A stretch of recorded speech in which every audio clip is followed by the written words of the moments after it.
Yo, what's up guys? I'm gonna try to explain how to play without carpenters. You want to get rid of carps in your cycle, so you only get instas, doubles, max, and nukes.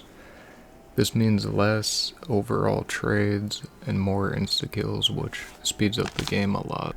Okay, so how do I get rid of it? Keep one board on each window, just to be safe.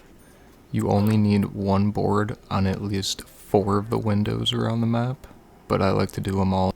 So if 5 or more windows are exposed, meaning there's no boards on at least 5 windows, then you will get carps when you start to kill, along with your insta kills and stuff. So one I have to rebuild after I kill, and no, as long as you stay killing zombies in the stam area. So this is called spawn control. There's 2 things I try to stay behind: this fence next to stam and this truck. They only spawn here, here, here, here, and here. So I like to kill them using the spawn control, and then just kind of wait here for them to spawn in so they don't breach any windows. And then you can come over here, you can leave if it's safer for you, but it's faster if you stay there the whole time. I mean, that's just, I'm kind of wasting time here. And you just go back. And then always start the round here, so that they're not spawning in at the windows. Insta kill, they're gonna spawn in like crazy. Stay back here.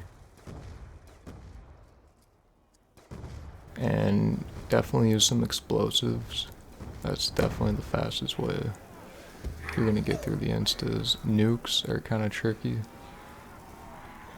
Monkeys help.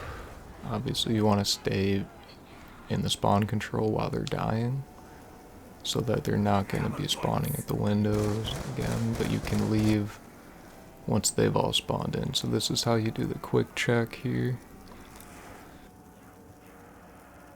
So that's 1. You can check, you can jump and look up at bar, that's 2. And then we got 2 bowling alley, or they call them bowling alley, whatever, and then we got that one, so that's 5. That's 5 barriers, all closed up. We're not going to get a carp. You can only get a maximum of 4 drops per round. 1 to 60, you're basically going to be at stamina up the whole time, so you won't really have to worry about rebuilding at the end of the rounds. Obviously still check. I would still check at the end of every round just to be sure. Just do a quick check.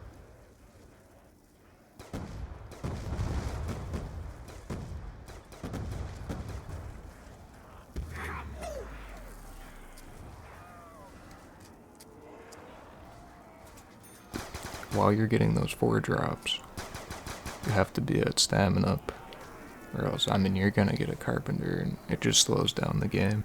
So why am I still getting carpenters? First, check to make sure that you have boards on your windows. So check to make sure you have at least 1 board on 4 windows. Second, you're probably leaving stamina up too soon before they can spawn in under your spawn control. So stay behind that truck, even on insta kill. I mean, just don't kill while you're outside of the spawn control. So I mean, is all this really gonna be worth it in the end? All this checking, all this BS? I mean, yeah, dude, it's gonna be worth it. Playing with carps, it adds an unnecessary drop to your cycle, making max ammos and instas and nukes less frequent. So early on, especially 50 to 60, using a Mark II with the no carp strat, you probably won't have to trade at all. If you track perfect drops, which I can get into on another video if you guys want me to, and then later on, hopefully you get an insta every round, which is a lot more likely using no carps. If you play with carps, you're almost guaranteed to miss an insta-kill later on, and that's detrimental. That could be an hour lost on like a round 90. You could lose an hour if you don't get an insta-kill. So hopefully I explained everything right. I mean, please ask me questions in the comments, and thanks for watching.